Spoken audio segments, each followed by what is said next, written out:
each note of soul in thee in measure 50. So when you say, I rest my weary soul in thee, I'll give you each one, so watch there. I hope I can see all of your beautiful, bright eyes in that moment. All right. Let's do that. Pick up into measure 49. That was a lot better dynamic and a lot better clarity. Thank you. 2 and 3.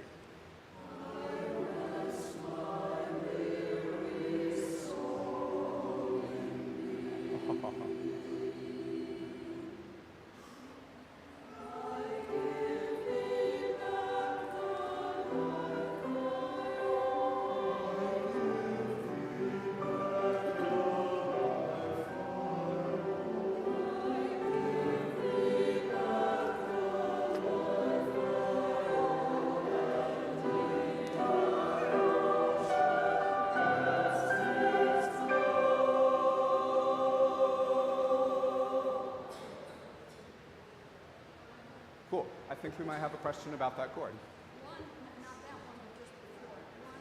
One alto chord. Yes. It's 56 into 57. It's a major third, but if we don't do that third, just a second, then we're in trouble. Right. How about altos only sing I give thee back the life I owe? We're almost done. Keep your legs nice and loose. Altos only, I give. 1, 2, 3.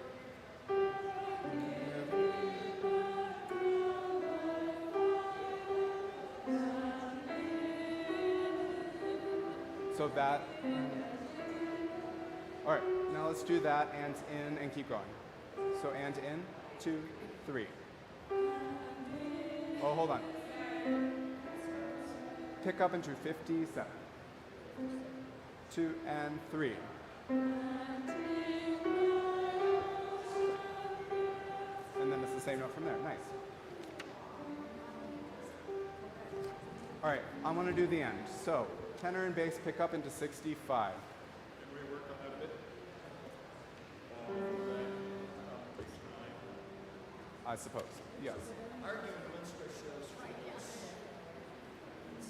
There is arguing for notes, but it's not bad enough that it made me cringe, if that makes sense.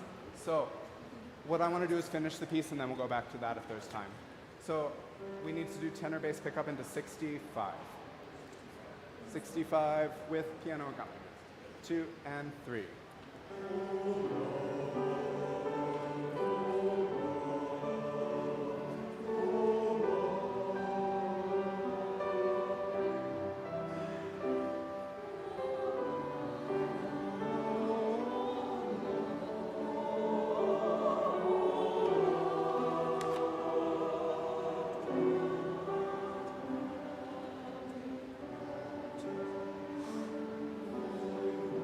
Don't lose your energy.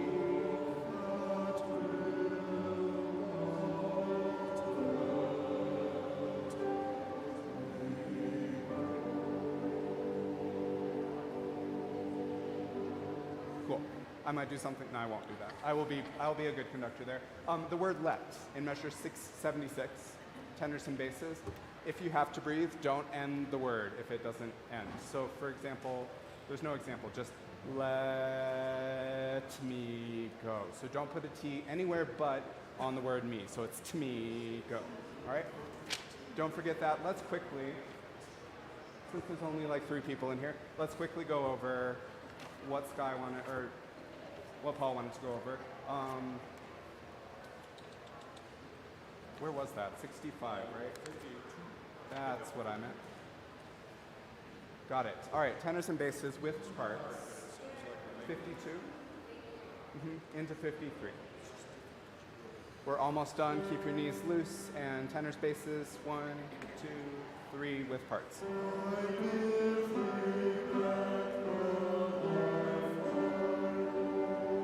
One more time, that same thing. I'm sorry. Okay. One more time in that spot. Okay. But one more time there. 2 and 3.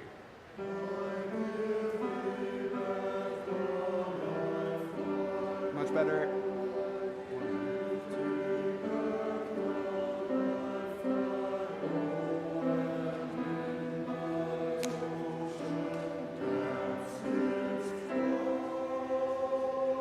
How did that feel? Better? Awesome.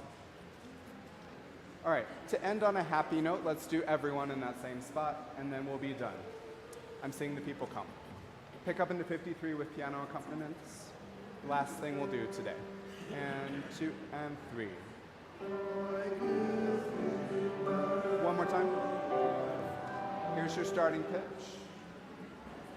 Starting pitch for tenor spaces.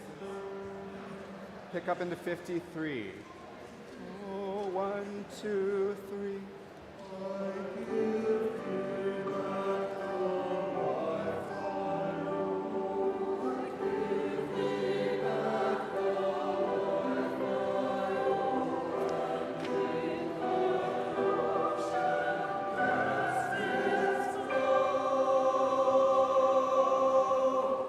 Awesome. Okay. So at 9:45, there's a question and answer session with our special guest. So I hope you can do that. If you need coffee, of course, it's in there. I will see you in robes for the 11 o'clock service. Oh, that's a great question. Let's keep it over here. So Kathy might have some instructions. Listen to her real fast, but you'll be on this side. Okay, so once upon a time.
Test, test, test. Dan, can you hear? Okay.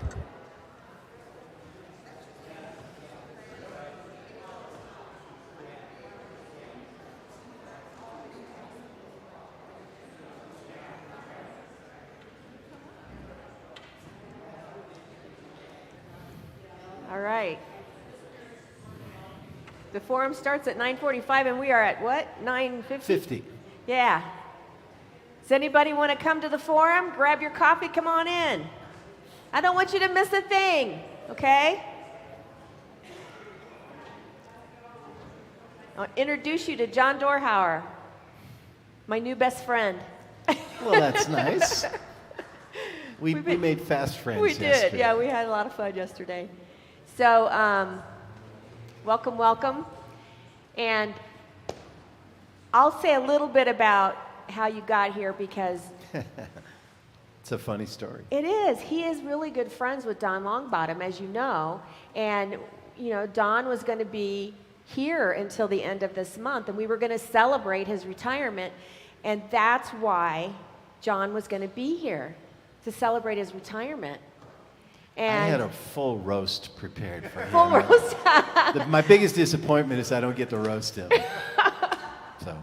So as you know, Don had to retire early for a number of reasons, but mainly for his health, and that he's in Yuma. And he did call, and so they've gotten to talk. And I know it was a disappointment to not be able to all be together. But, you know, John kept his promise, and he came anyway. And he thought enough about us to be here. Thank So you. we appreciate that.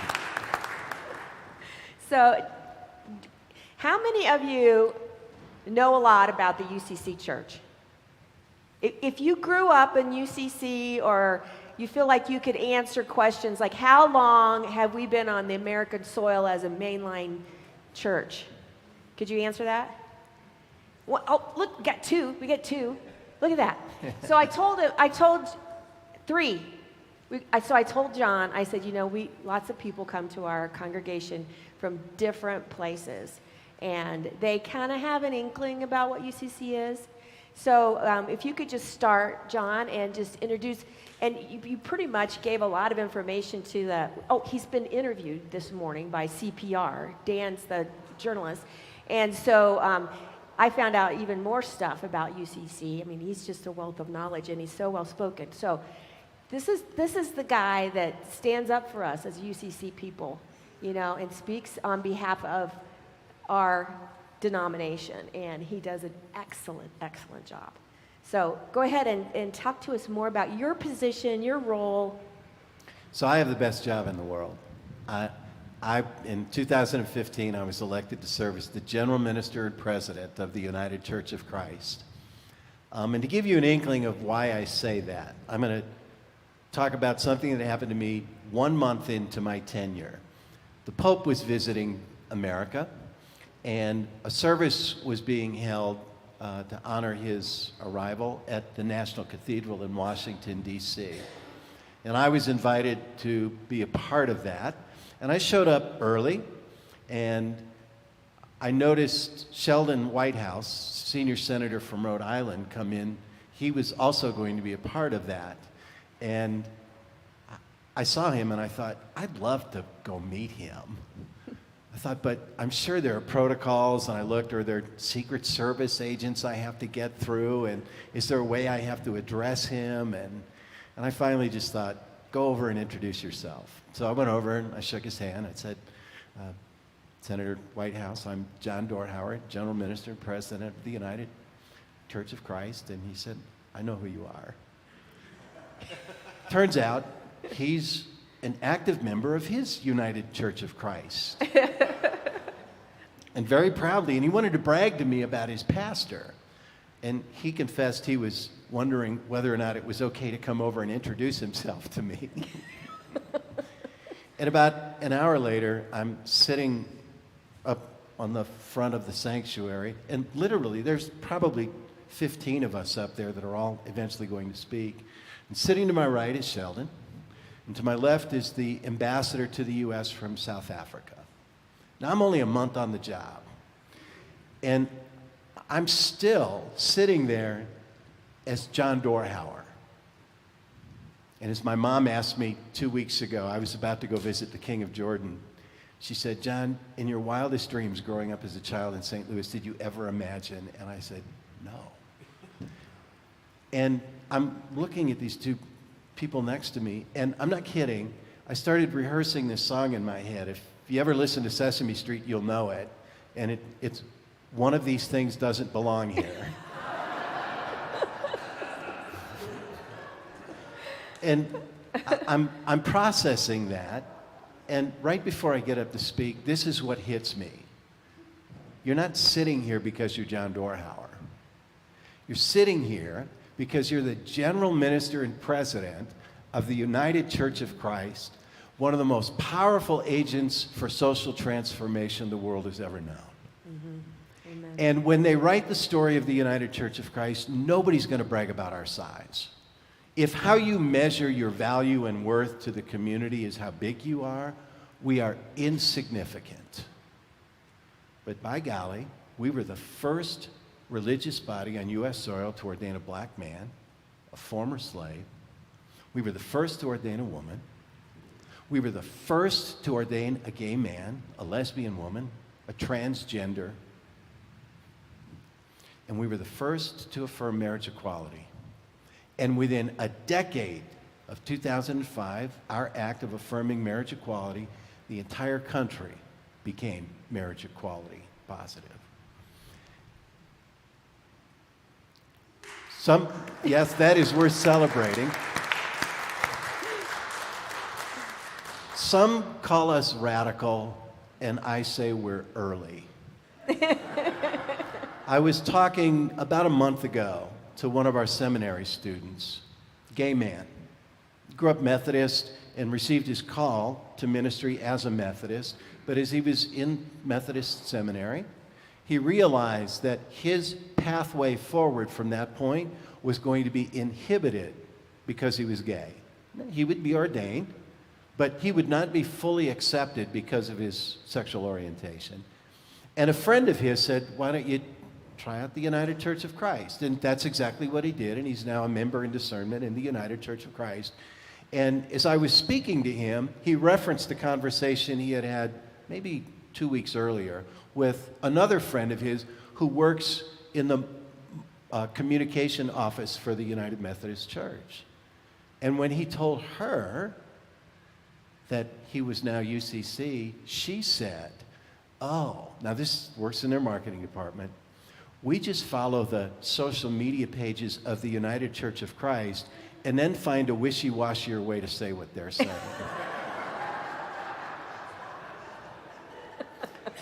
And it has never not been this way for the United Church of Christ.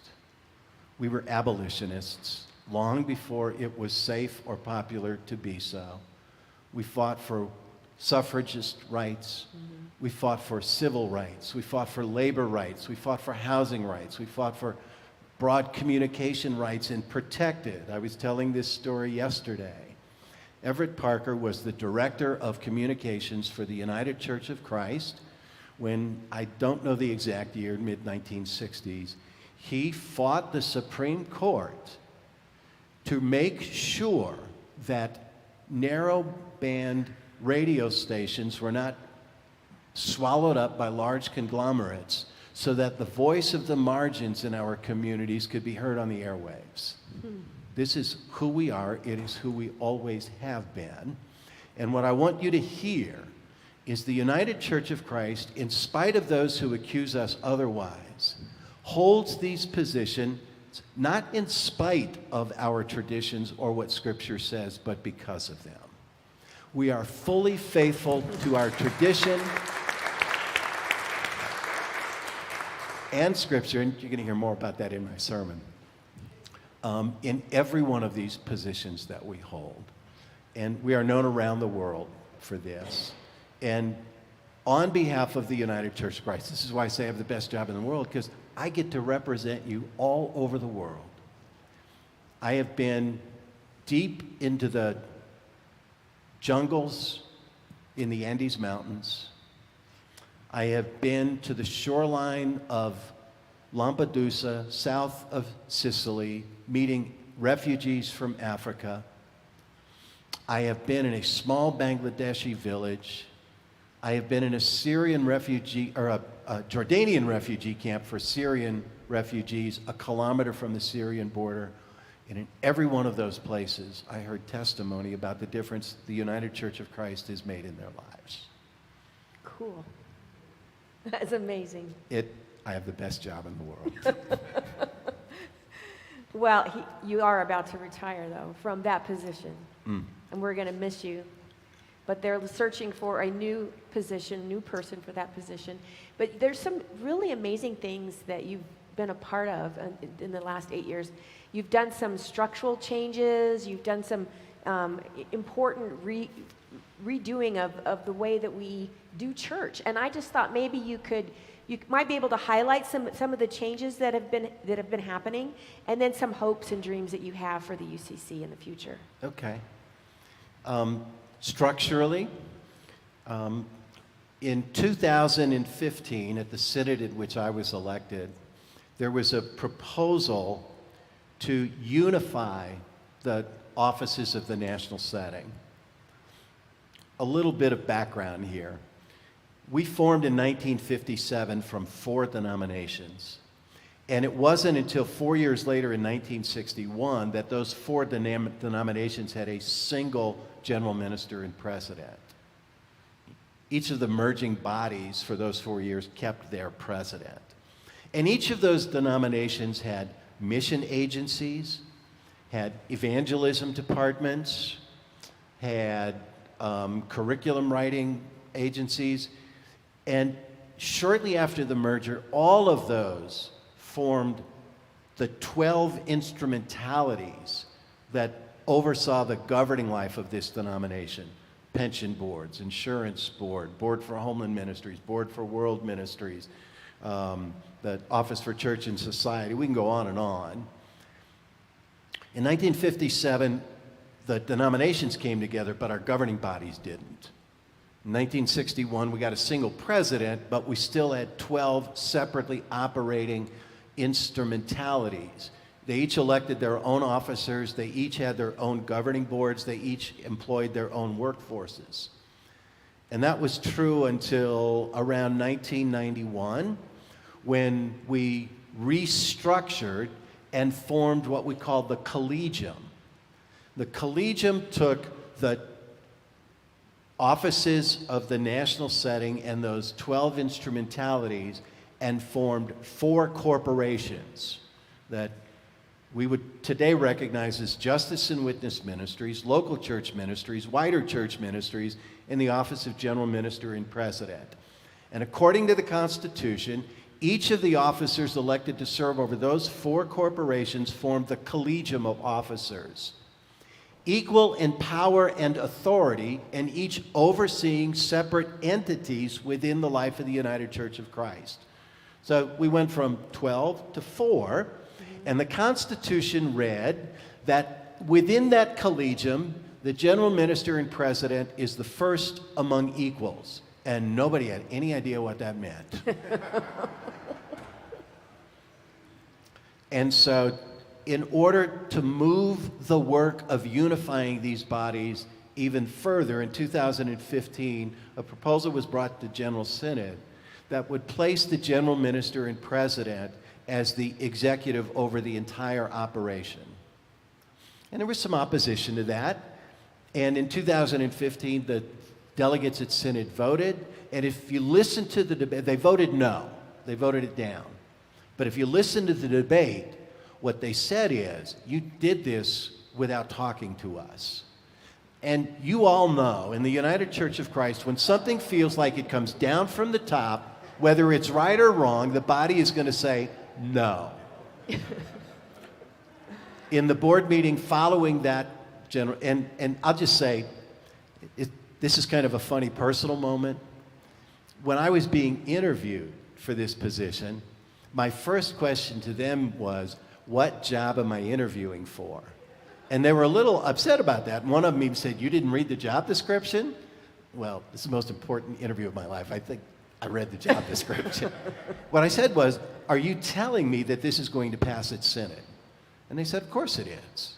And the job description assumed all of the authorities that this new structure would give the general minister and president. Well, it didn't pass. And I went to the board and I said, this failed because you didn't do your job. And we're going to give Synod one more chance. Only over the next 2 years, you're going to do your job and you're going to listen to them. And there were one or two things in that structural proposal that they were not willing to embrace.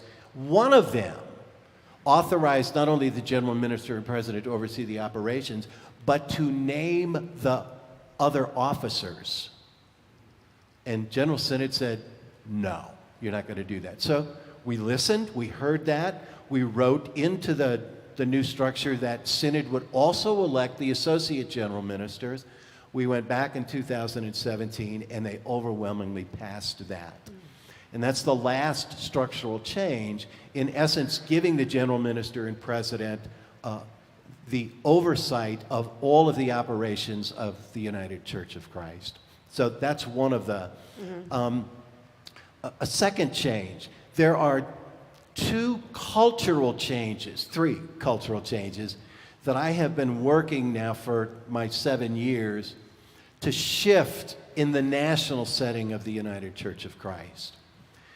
Because my entire workforce is new to this structure in which the general minister and president oversees all operations, I have a workforce that largely still identifies as not an employee of the national setting, but of justice ministries, of local church ministries, of wider church ministries. And the silos separating them inhibit what could be a more robust collective effort. And so one of the culture shifts is moving out of those siloed identities into a more collaborative identity. And on Wednesday of this week, I will complete the sale of the building that we've been in. And that's important in this context, in that when you walk into that building, the second floor is where the Office of General Minister and President and my employees reside. The third floor is where local church ministries is. The sixth floor is where the finance, legal, and HR department are, and yada, yada, yada. And my first week on the job, I called folk from all over the building together and watched them introduce themselves to one another. Because you go into the building on the first floor, you get on the elevator, you go to your floor, you go from the elevator to your office, and you sit in that office for 8 hours, and you leave the same way, and you never see anybody else. Now we're all moving onto one floor, and we will all be together in a single space. And that is sort of a final act of moving out of a siloed way of working into a more collaborative way of working. The second cultural shift. For a long time, the national setting was viewed by the wider church as the experts you called to troubleshoot your problems. For two reasons, one having to do with capacity, the second having to do with a critical shift in postmodern thinking and the pedagogies of postmodernity. The second reason invites us to move out of that modality of expertise and into the modality of networking experts who are in the field and making connections where there are needs. That's a shift that is both necessary, but also sort of tugs at the egos of those who work in the national setting, who sort of like being identified as experts. And let's not make the mistake of saying that there isn't a level of expertise needed and required to function in some of the offices in the national setting.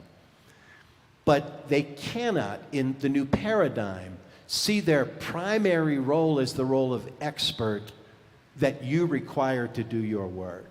We're more, as I say, a center and a hub of experts that can connect people to one another than we are the experts ourselves. And then the third thing that I want to talk about Actually, there are two things, and I'll do this very quickly. I didn't want to be the general minister and president, and there were a number of people who said, you should do this, you should do this, you should do this, and I said, no, no, no, no, no, and I won't tell you what happened that shifted me, but it does focus on two things. I had spent almost a decade researching postmodernity and how that was going to shift the paradigm of what we recognized as being church in an institutional enlightenment model. I wrote a book about that. The second thing that I had committed myself to for almost 20 years, and in fact did doctoral research in it, is race equity studies with a particular focus in my doctoral research on white privilege and its effect on the church.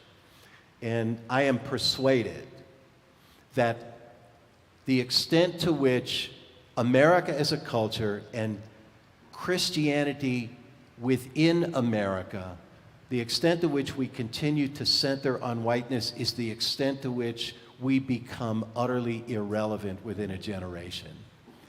I want to be clear, our mission and the missional imperative that we have as the United Church of Christ is not irrelevant.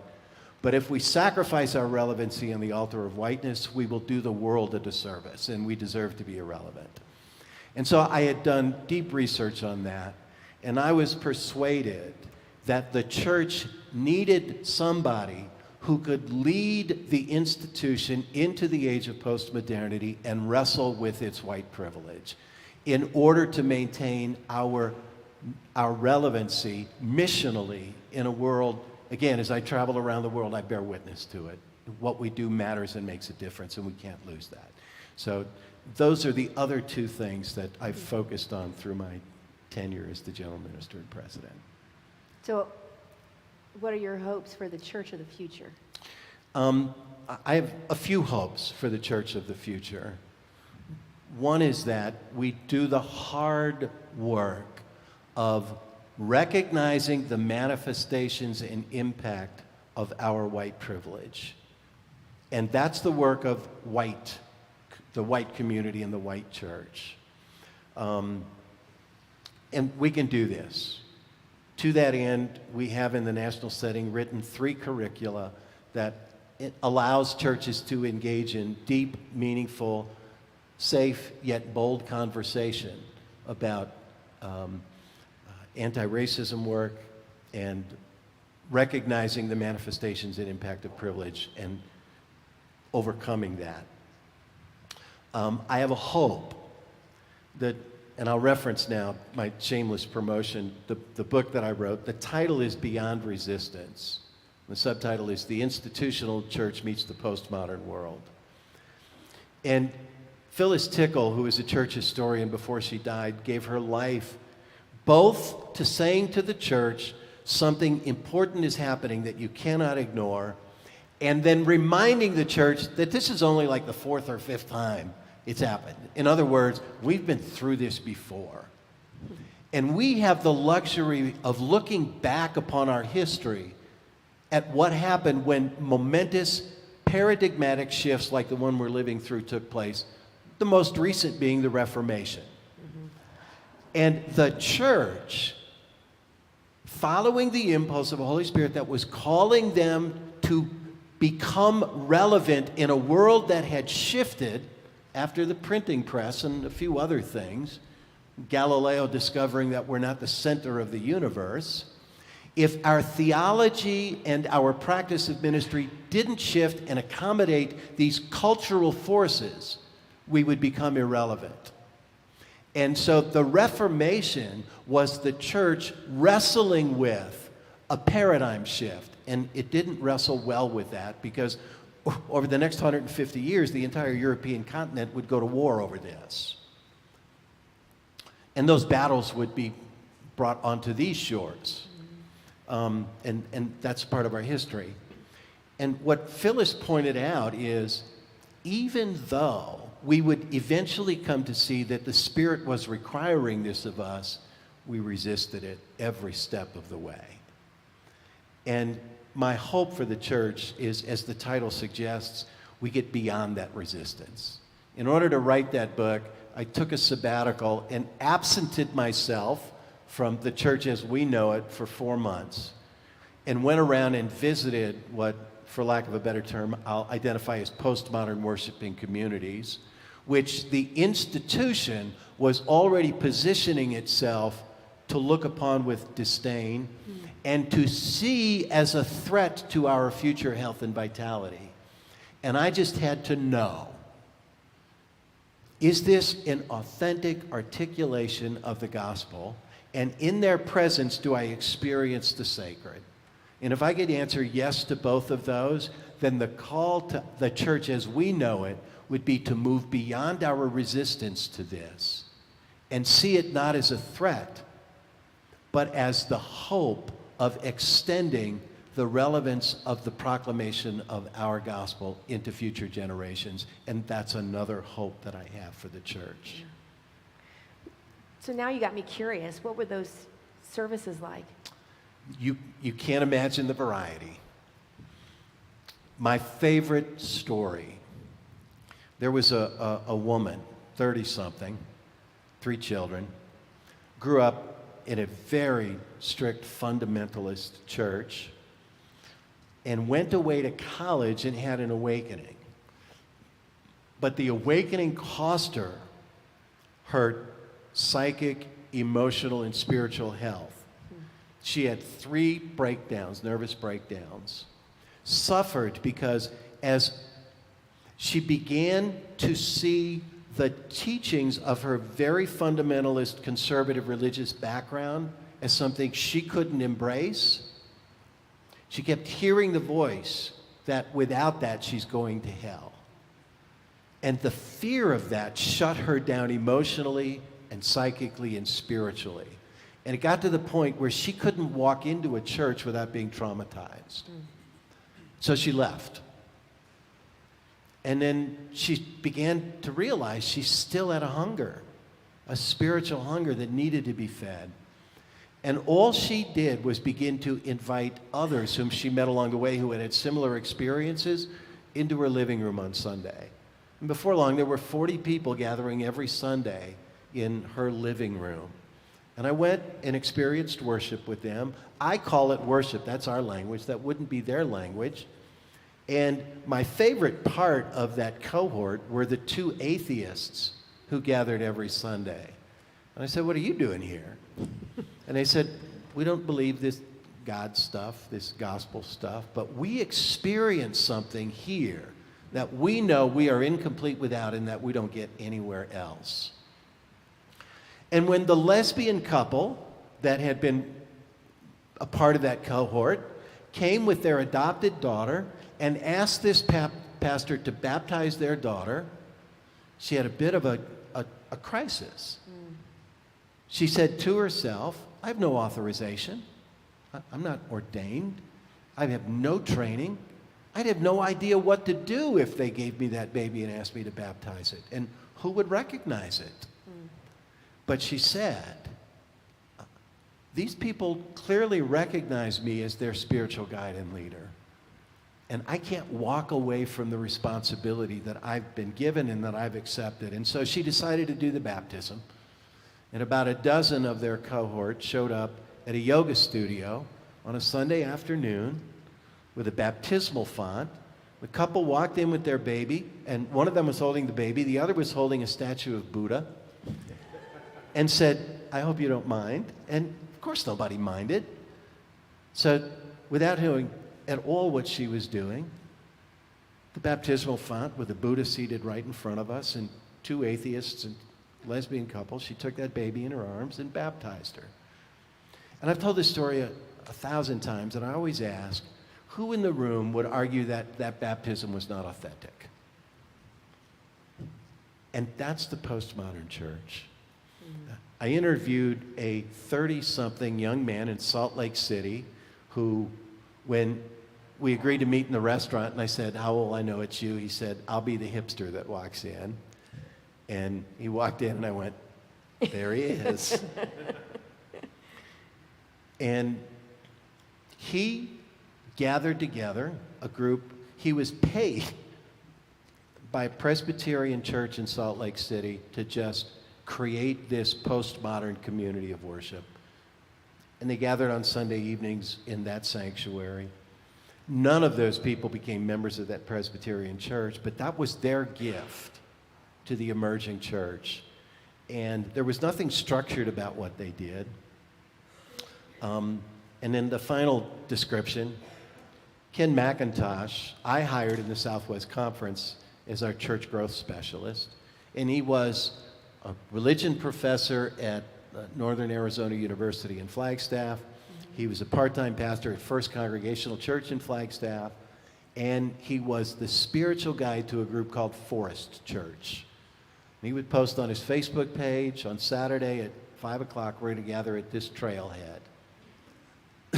Excuse me. And a group of about 15, 20, 30, it would vary, would just show up. And they would silently walk, maybe a 5-mile loop. And every 15 minutes, they'd stop and he'd do a reading or a poem, and they would meditate, and they would continue. And he called that Forest Church.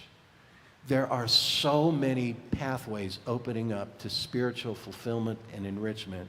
And our only responsibility, I think, is to give people an authentic encounter with the sacred and to engage them in meaningful acts of kindness and compassion out of love for one another. And however we get there, it's good. Thank you.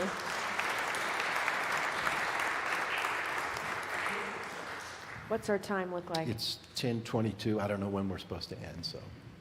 We have church in, we still got 10:30, we go to 10:30, right? 10:45. Oh, we got lots of time. We got time. Okay. Well, do you all have some questions you would like to ask? I want to do one thing. Yeah. And I'm going to alert the reporter. This is the story that I didn't get to tell at the end of our okay. interview. We had talked yesterday, and you had mentioned one of the things that folk were interested in hearing about is, given the sort of culture wars we're living in, what's the role of the United Church of Christ in that? Yeah. And at the end of my interview, Dan asked me, we're a United Church of Christ that says no matter who you are, you're welcome here. Our motto is that they may all be one, and we strive towards unity. And I find myself where two of my core values are conflicting with one another. The core value to unify the body, to be one, and to see across the aisle of differences, theological and political, no barriers that prevent us from being in relationship with one another and reconciling with one another. And a clear call to the work of justice. And as I said to Dan, I have to realize that it's easy for me to say I value keeping the relationship even if it means sacrificing some of the work of justice for now. But I have to filter that through the lens of my white, hetero male privilege. And that's an easier decision for me to make than others. And this is the story that I was going to tell that puts me in direct conflict with my core value of maintaining relationship and that they may all be one. And this is the story. I was at the trial sermon of a candidate to become the conference minister of one of our 36 conferences. And the conference was living through its own culture war. And this conference minister chose a passage only because in the passage there were scribes and Pharisees. And he needed that to set up his model for what he thought the church was currently. And the church as he saw it was fiercely divided but between the zealots and the scribes and the Pharisees. And the scribes and the Pharisees had this very narrow theology that centered on the law and obedience to it, and any distancing yourself from the law was to be condemned. And you were no longer worthy if you were unwilling to abridge the law in any way. And they were motivated by obedience. Zealots, on the other hand, were just self-righteous, angry dudes who were motivated by anger. And I was immediately offended when I heard that, because I knew that when he came to know me, he would label me one of those zealots.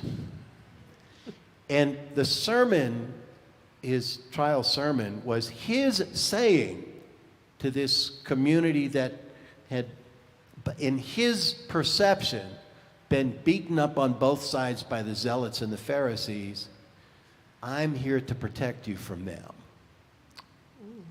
And our call is not either to justice on one side or obedience on the other, but reconciliation.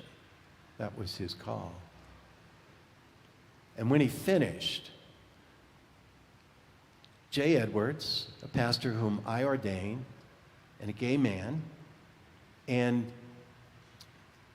Shelley Love, his transgender president of the board, sitting side by side with one another, Jay got up and in the Q&A that followed said this, or asked this question: before I vote to elect you as my conference minister, as a gay man, I need to know how much of my justice you're willing to sacrifice in order to reconcile with my abusers.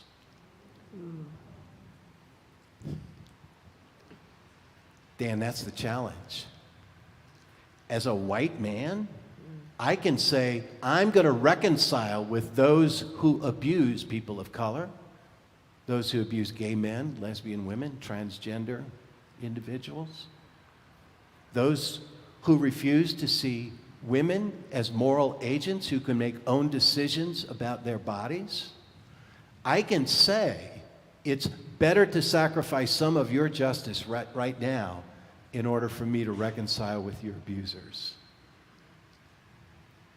But I'm not so sure that's the right thing to do. So the United Church of Christ exists in these culture wars as an agent committed to unity on all sides, and to saying that this table will always be welcome and open to any, regardless of their theological or political point of view.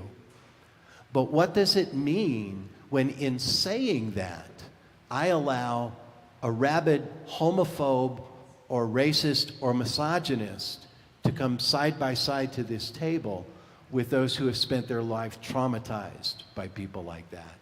That's the struggle that we live with in the United Church of Christ. Yeah, that's a tension. Yes, Some would say a polarity, it is. It is. and that's where we live, is in that middle part, that middle ground. That's where we want to be. Are there other questions you really want to hear from? Yeah, Carol.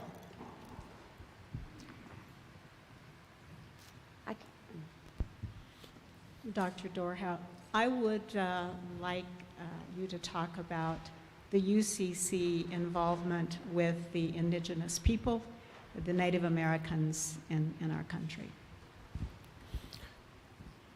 I'm going to start with an admission and a confession that is something that I'm not necessarily proud of. The United Church of Christ does not have a deep and rich tradition with Native American communities. Part of that is, if we go back a little over 100 years, there was what we call the comity agreements, negotiated between some of the larger mainline Protestant churches as they continued the work of evangelizing the West.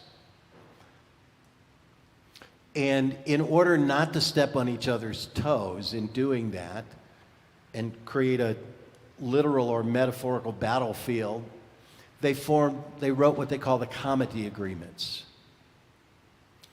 And Presbyterians, Methodists, Episcopalians, and I think Lutherans just sort of divided the territories. And the Congregational, at that time, church, which was active in this, the part about evangelizing the Native Americans and the reservations was not a piece that we were given in the comity agreements. And so historically, we have very little presence in Native American communities. However, we have those comity agreements no longer apply. That gives maybe an historical context of why our voice has been largely absent in those communities. We formed in 2015 a full communion partnership with the United Church of Canada. And one of the primary missional imperatives of the United Church of Canada is to repair the damage in the relationship that they have with their Indigenous populations. And so when we wrote our full communion partnership, the first thing we identified that we would value in the partnership was learning from them about how to form deep and meaningful relationships. We're beginning to normalize a practice where when the national setting gathers in worship, we identify the occupied lands upon which we sit and the tribes that inhabited them. We opened the last worship service of General Synod, having spent time in conversation with one of the local tribes extant to the area, and they performed the call to worship in song and dance in our opening ceremony. 1/3 of our Neighbors in Need offering goes to support the Council for American Indian Ministries of the United Church of Christ. There are 13 congregations that form the Dakota Association. If you're a trivia buff, it's one of 2 non-geographical entities in the United Church of Christ. The other one being the Calvin Synod, which comprises all of the Hungarian Reformed churches in the United Church of Christ, regardless of their geographical location.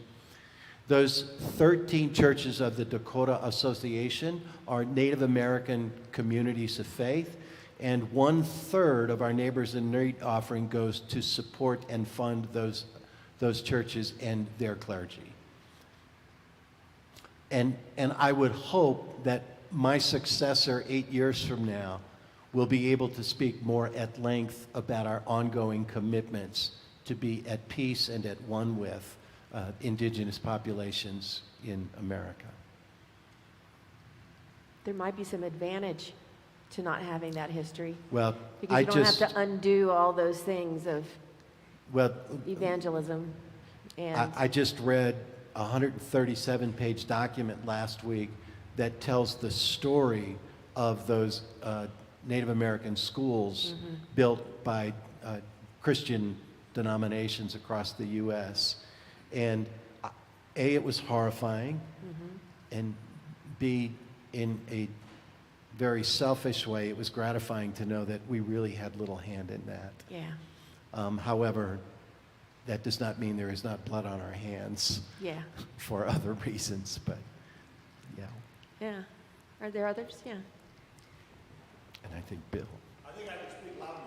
I'm sorry. No, why don't you let Ani Rose go first and then you go? I was holding the mic first.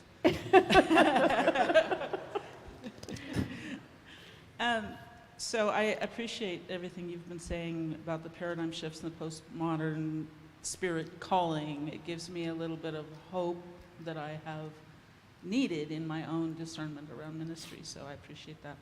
I'm particularly interested in your story about the Forest Church and the movement of the Wild Church, the Seminary of the Wild.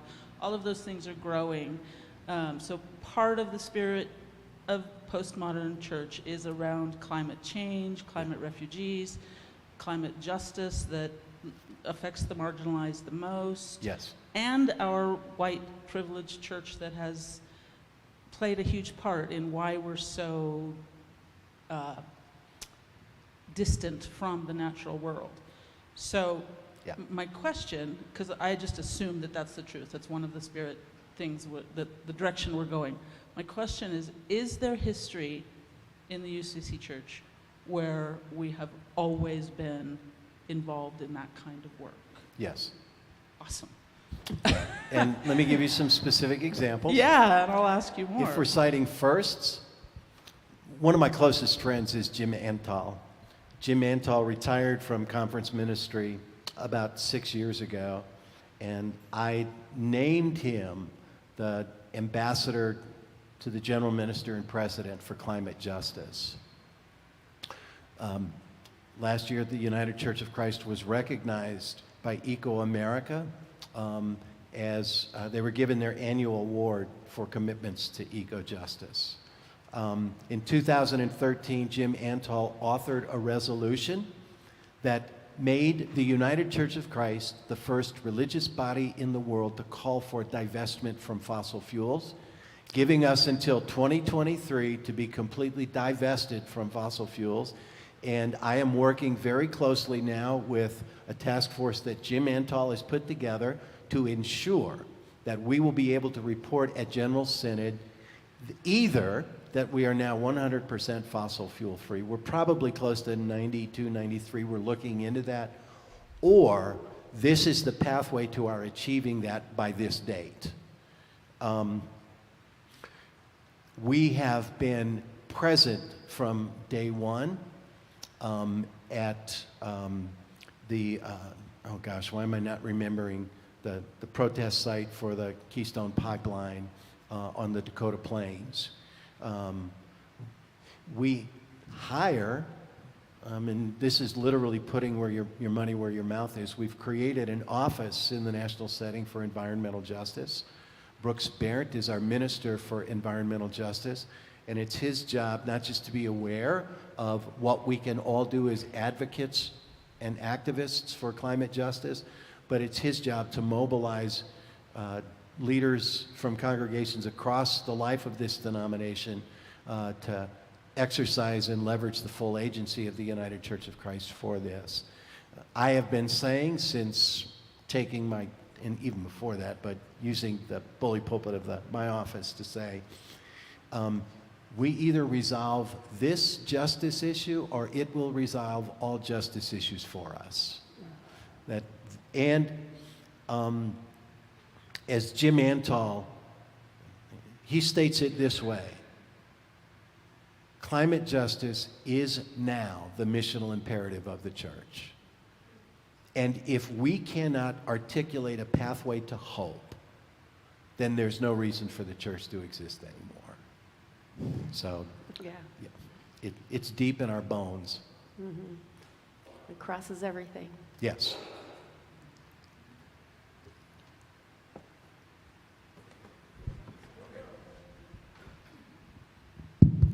Okay. I have a two-part question. So you're going to be replaced here soon. So what's the entity that does that? Is that a group of synods or something, or what is that? Search committee.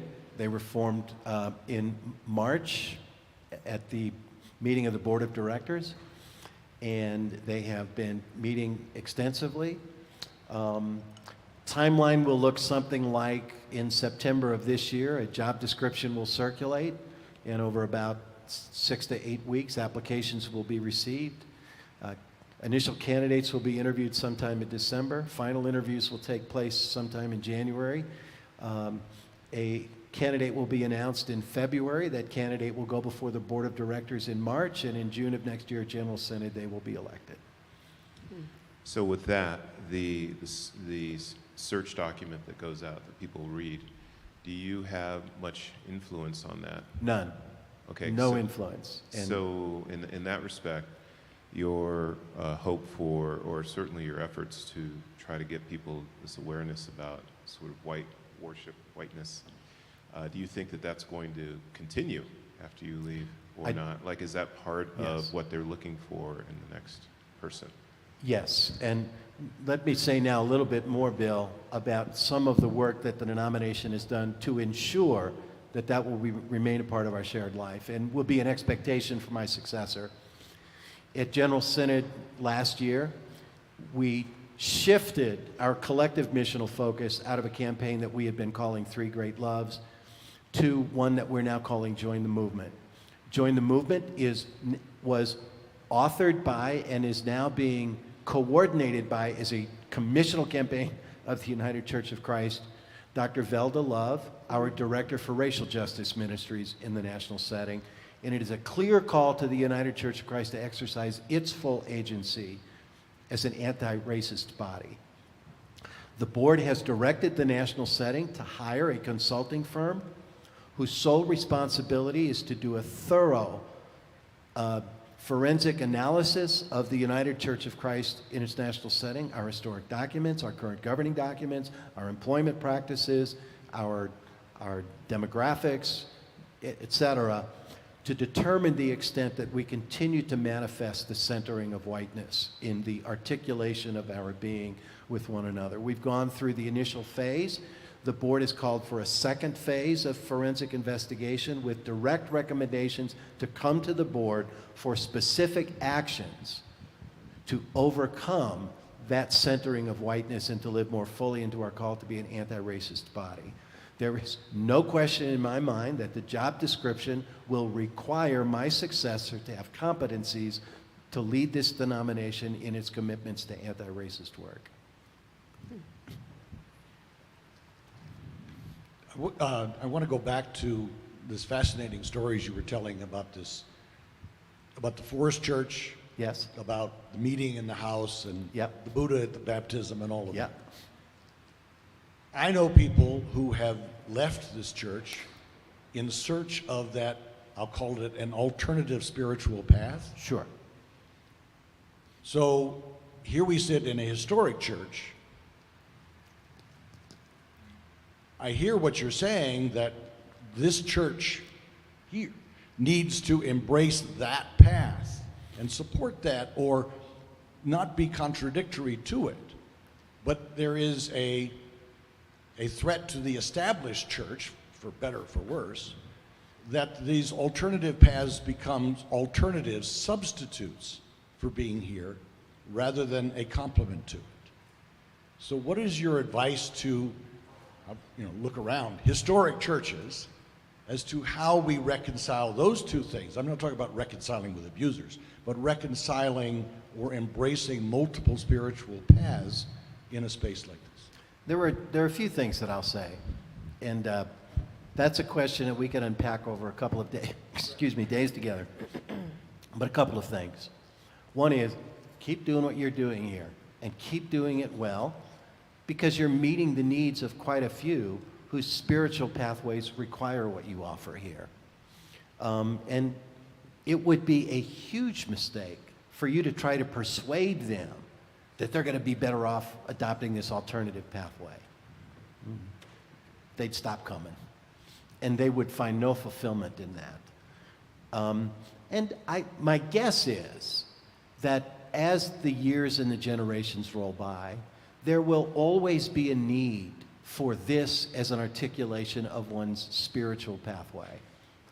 I think the percentage of folk who see this as their primary pathway is going to shrink.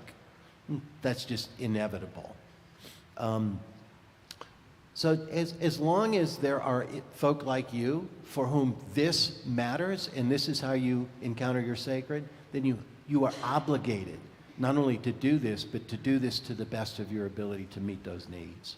And the second thing I would say, we tend to live in a bipolar either-or zero-sum world. Postmodernity already doesn't exist in such a world. They live in a both-and world. And because of that, in the zero-sum modality and paradigm, membership requires monogamy of you. Postmodernists are not going to be religious monogamists. They'll be here one Sunday morning and in a yoga studio on Wednesday, visiting a Kabbalist rabbi on Saturday, walking into a studio with a Buddha and practicing Buddhism on it. And this is going to be their life. They'll walk a prayer labyrinth. They'll go into your chapel up there and meditate. I walked down the hallway and saw a group doing a contemplative worship this morning. For some, that's going to be their pathway. And they'll do the hike on Saturday evening at Forest Church. And they're unlikely to become a member of any one of those, which also means, pardon my language here, the business model of sustaining the mission of the church is going to have to change. Because you can't practice this without funding it. So membership and the membership dues that you pay or the tithes that you pay won't be the primary method of funding the mission and ministry in the future. And if we had more time, I'd give you 5 examples of how the church is already funding with different business models the articulation of ministry and mission in this postmodern world. And then the third thing I'll say is, in spite the tendency to do so, let's not see that as a threat. There are, in fact, a number of things that threaten the life and health of churches like this, but I would argue it's not the emergence of postmodern communities of faith. And then of all of the things that I could say about how this experience, as meaningful as it is to those of us here, is not meaningful to many postmoderns, I'll only say this. Worship is designed. Remember a moment ago I talked about experts and we're no longer in an expert modality? The architecture suggests that there is an expert in the room who bears responsibility for a largely passive audience receiving what the expert has to offer, both in our educational pedagogies and in our liturgical practice of the worship arts. Postmoderns, they would walk in and experience just the architecture and the practice of that as disorienting to them. They believe they have something to offer that an expert is too proud and arrogant to receive.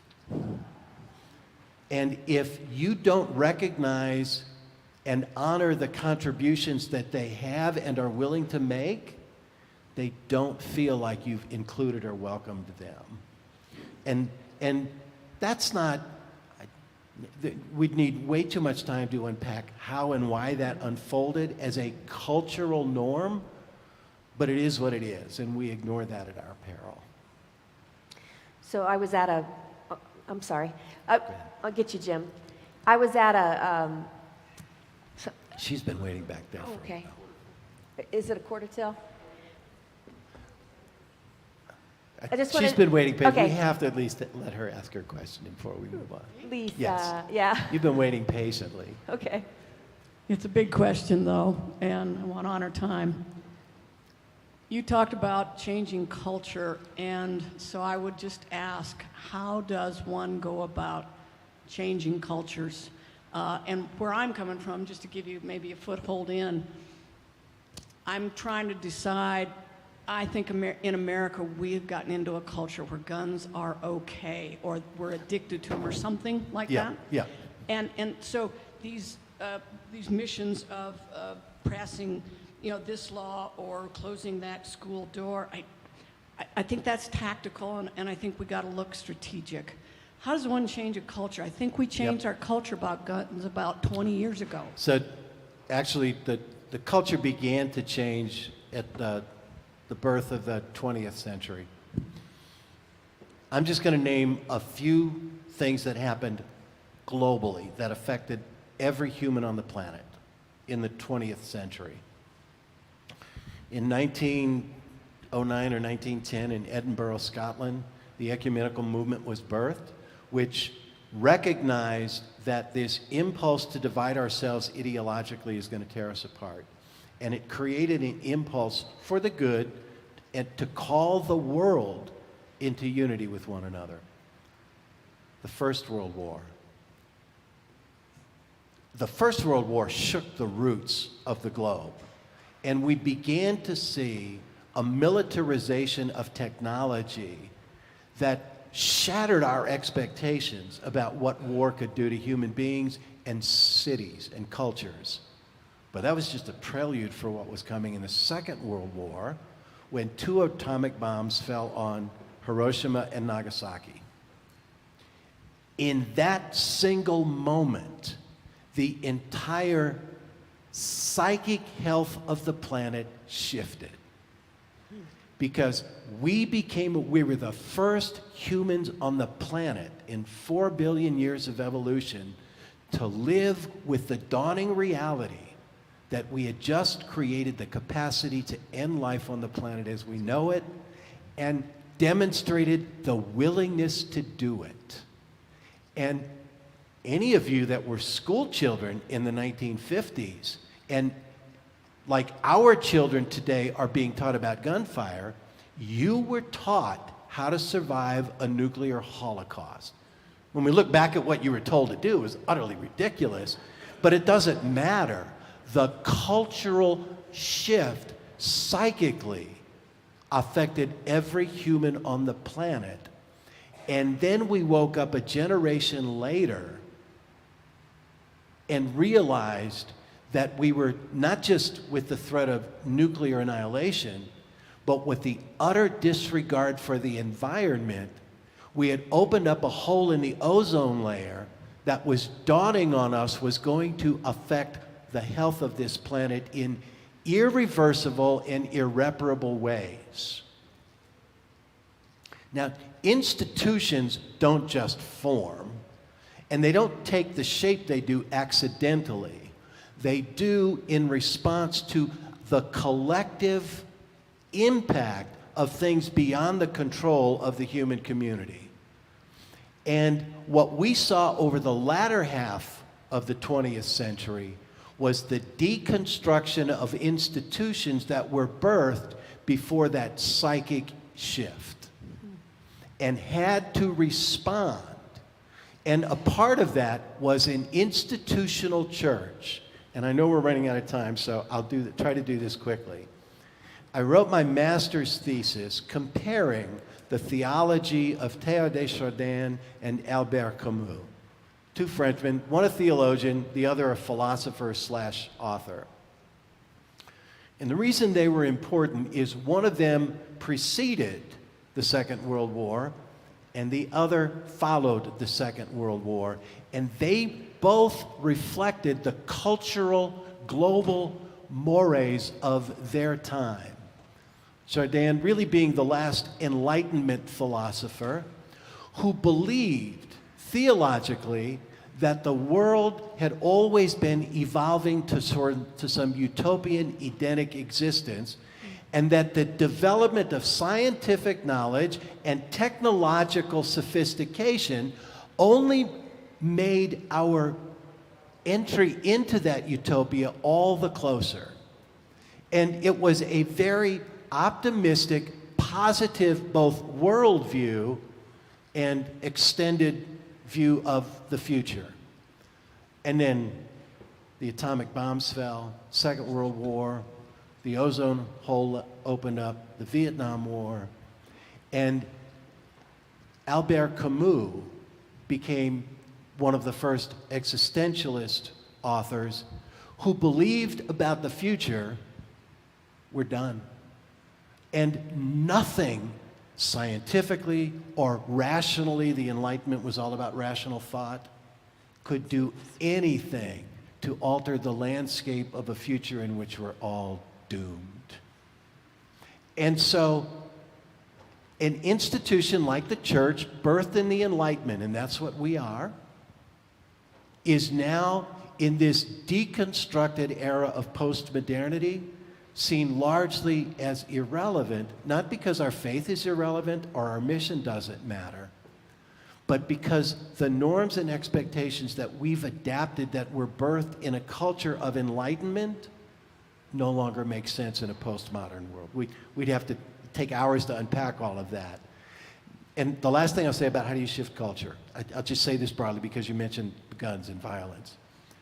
Guns populate in a culture in which the fear of the other is the primary modality that we are asked to embrace. And when the other is a threat, then your weapon becomes your means of survival. And the only antidote to fear is triggered in the amygdala of the brain. And in our evolutionary process, that was the first part of the brain to develop, and it had to develop for us to survive because the world was primitive and fierce, and if you couldn't recognize the threat in front of you immediately and without going through high levels of rational thought determine whether or not your best hope of survival was to fight the threat or to flee the threat, you were going to die. And when you trigger the amygdala, what I call the bird brain, evolution has given that part of the brain the capacity to shut down rational thought. And once you trigger fear, then you can't rationally argue a position out of something that somebody holds because they're afraid. There's only one antidote to that, and that's love. Love is the only human emotion that has the capacity to shut down the amygdala and to override it. The only way to comfort somebody who's living in fear is to convince them that love is the and if you can get them to believe that you love them and that they are loved, the fear subsides. That's how you shift culture. You center love. What time is it? What time?